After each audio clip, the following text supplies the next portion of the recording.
não dá pra confiar muito no Rob Marshall na Disney, né?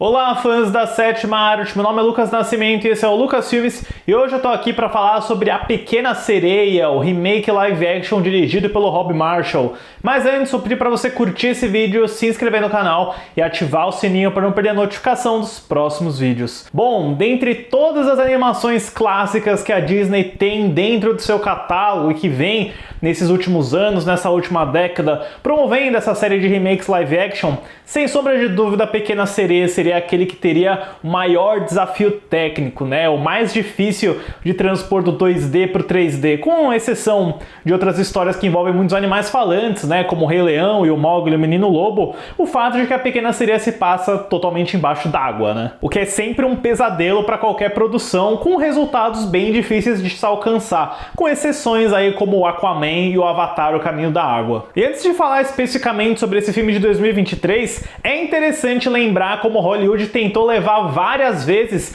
a história da Pequena Sereia, baseada no livro original do Hans Christian Andersen, com uma variedade de talentos e em especial com a Sofia Coppola, que tentou várias vezes com a Universal Pictures fazer uma adaptação bem fiel, bem sombria ao livro e que realmente fosse ambientada embaixo d'água, o que obviamente seria um desafio técnico gigantesco que só James Cameron da vida conseguiu fazer, né? Ela inclusive queria colocar Chloe Grace Moretz como Ariel, mas esse projeto acabou não saindo do papel, foi esquecido. Joe Wright chegou a se envolver com ele numa época também, mas ainda está lá. Ele pode acontecer, já que não tem associação com a Disney, mas eu acho muito difícil. E de lá pra cá, a Disney foi adicionando mais trocados e muitos bilhões de dólares com seus remakes live action, e a primeira coisa que eles anunciam com A Pequena Sereia é o fato de que o Lin-Manuel Miranda, o ator, letrista, compositor, ia estar responsável com novas canções e atualizações da Pequena Sereia. Pois é, antes mesmo de ter um diretor, de ter uma equipe criativa, de ter qualquer coisa, eles já setam Lin-Manuel Miranda para trabalhar nesse filme, porque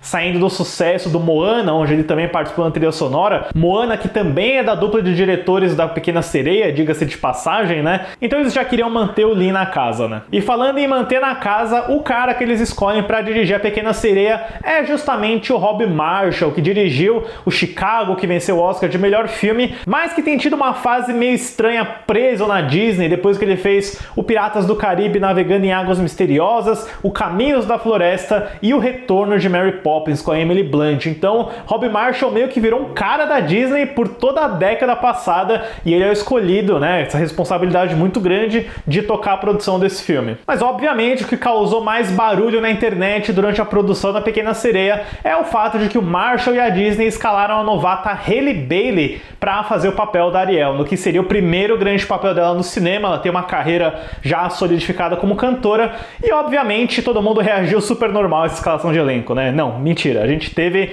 uma onda de ódio, de ataques e toda aquela polêmica mimizenta que a galera faz só pelo fato de que a Halle Bailey é negra e a Ariel é branca no desenho. Mas assim, gente, supera, né? Isso não importa. Mas assim, enquanto muitas pessoas estavam destilando ódio por conta da escalação da Halle, por conta do filme, eu nunca estava convencido justamente por causa de Rob Marshall. Porque o Rob Marshall, pra mim, não é a melhor escolha pra esse tipo de projeto, pra coisa grande. E assistindo o resultado final com A Pequena Sereia, acho que, infelizmente, assim, o meu pior medo se concretizou, que é justamente a direção do Marshall. A história do filme segue exatamente os eventos da animação de 1988, com a sereia Ariel, vivida por Halle Bailey, sonhando com o mundo da superfície enquanto vive sob o olhar atento de seu pai, o rei Tritão, vivido por Javier Bardem. Quando ela salva a vida do carismático príncipe Eric, vivido por Jonah Howard King, Ariel procura uma forma de se tornar humana, recorrendo à perigosa feiticeira Úrsula, vivida por Melissa McCarthy. A essa altura do campeonato, a gente sabe exatamente como esses remakes live action da Disney funcionam. Eles pegam nossa atenção pela nostalgia, por recriar momentos icônicos do desenho, seguem basicamente a mesma estrutura, eles não costumam fugir muito do que já estava estabelecido na animação, mas quase todos eles caem no mesmo problema, que é tirar toda a estilização e toda a alma que estava presente nessas animações. O que costuma ser muito bem representado pelo realismo desnecessário das criaturas fantásticas, né? O Rei Leão do Jon Favreau, por exemplo, foi péssimo nesse aspecto, todos aqueles leões realistas, inexpressivos, e eu sinto que isso também acontece na Pequena Sereia, porque é uma escolha, isso pode variar de espectador para espectador, mas eu, por exemplo, quando vejo um peixe ultra realista cantando, ou um siri com olhos assustadores falando e tendo piadas o tempo inteiro, pra mim não bate muito com a proposta. Ou você é 100% fantasioso, você abraça um pouco de estilização, como é o caso do Sonic, do Jeff Fowler. Eu acho que ali você tem uma boa linha entre como trazer realismo e fantasia, ou você simplesmente nem aposta em elementos fantásticos, né? Se a sua proposta é ser realista, aí eu acho que você pode ter um problema. E, pelo menos pra mim, esse Sebastião aí vai assombrar muitos pesadelos meus. Eu não acho que nem uma questão de CGI, é uma questão de design de personagem, que é uma etapa muito importante da pré-produção. Eu imagino que eles devam ter demorado bastante para chegar num consenso, mas pessoalmente não é o que eu curto ver num live action. E quando a gente estende isso para uma grande sequência musical, como é o caso do Under the Sea, que envolve todas as criaturas, peixes e plantas unificadas numa grande canção, é muito estranho de ver. Eu não gostei disso, eu fiquei um pouco assustado, porque é extremamente realista e você vê animais e elementos realistas fazendo coisas que eles não normalmente fariam. Então eu só conseguia pensar, poxa, é melhor ver no desenho mesmo. Isso daqui especificamente é melhor ver no desenho. Mas assim, ainda falando sobre CGI agora especificamente, eu acho que as sequências submarinas são um pouco problemáticas. Tem aquela questão dos cabelos serem CGI, como foi o caso do Aquaman, né? E é um efeito muito difícil de alcançar. Eu dou esse biscoito aí, não é qualquer um que sabe fazer isso. Eu acho que não é uma tecnologia que foi 100% aperfeiçoada ainda. O James Cameron consegue fazer isso muito melhor, porque todos os Na'vi, as criaturas do Avatar, já são CGI, né?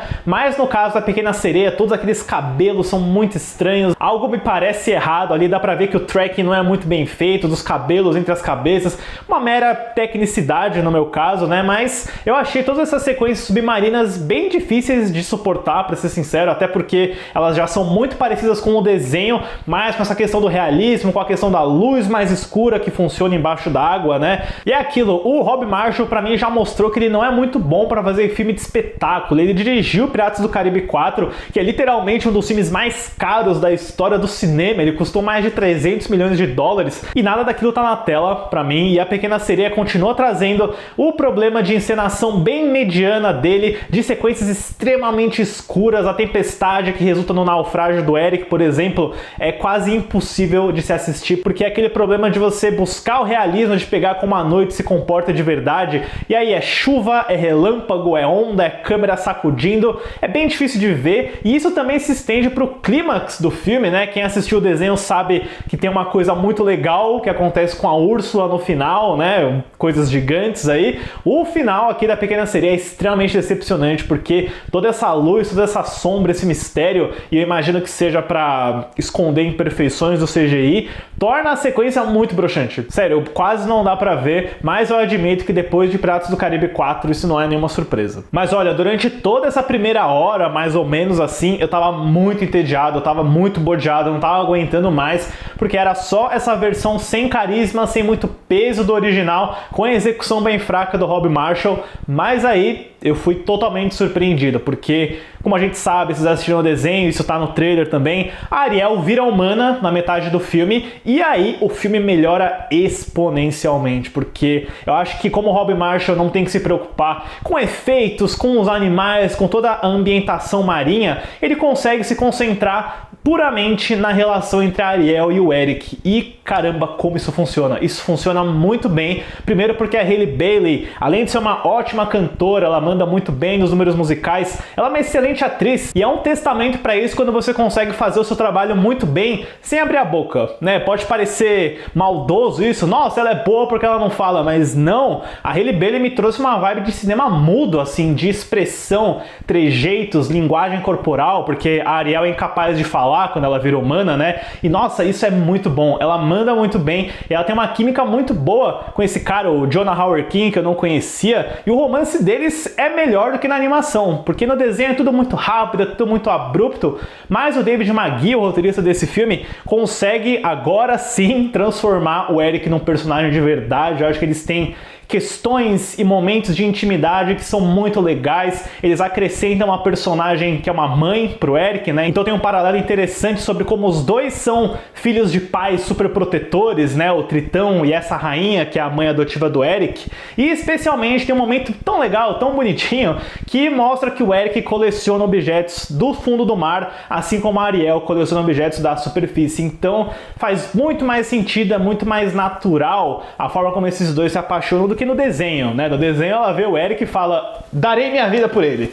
Aqui no filme live action tudo isso é muito melhor construído. É uma pena que tudo isso seja só uma porção do filme, né? Ainda tem uma hora antes dele, ainda tem um retorno pro aspecto mais fantasioso pro final. Poxa, toda essa sessão, esse meio, esse segundo ato da Pequena Sereia é um ótimo filme, é um baita filme. Se fosse só ele, eu estaria muito feliz. Mas a gente tem os outros elementos, a gente tem a Melissa McCarthy como Úrsula, que eu acho que tá divertida, a caracterização tá bem boa. O Javier Bardem, poxa, me pareceu tão apagado como Tritão, ele não faz nada demais. Fiquei muito decepcionado que não tem nenhum número musical pro Javier Bardem, porque ele canta super bem. É só vocês verem aquele filme do crocodilo da Sony lá, o Lilo Lilo Crocodilo, ele canta muito bem, e eu esperava alguma coisa a mais pro Rei Tritão fazer, além de só ficar nadando pra lá e pra cá, sendo o pai, né? Mas, enfim. No geral, eu achei que essa Pequena Sereia ia ficar bem no meio do caminho pra mim. Eu já não tava botando muita fé justamente por conta do Rob Marshall, e eu acho que tudo embaixo d'água, de ação, de espetáculo, é muito fraco, é muito mal feito. Eu acho que essa busca por realismo, cara, não funciona num filme que tem elementos fantásticos. Mas, por outro lado, eu acho que a Halle Bailey, o Jonah Howard King, toda a construção do romance Eric e Ariel é realmente muito bem feito. E isso me surpreendeu de verdade. Eu tava pronto pra largar a toalha nesse filme, pra dar uma nota muito menor do que a que eu vou dar aqui, mas toda essa porção me fez ficar muito mais investido do que eu esperava. Pra Pequena Sereia de 2023, eu dou uma nota 5. Deixem nos comentários depois o que vocês acharam dessa versão nova da Pequena Sereia e aproveitem para comentar aí quais foram os melhores remakes live action da Disney nesses últimos anos. Já adianto que vai ter um vídeo especificamente sobre isso. Certo, pessoal? Obrigado pela visita e até a próxima sessão.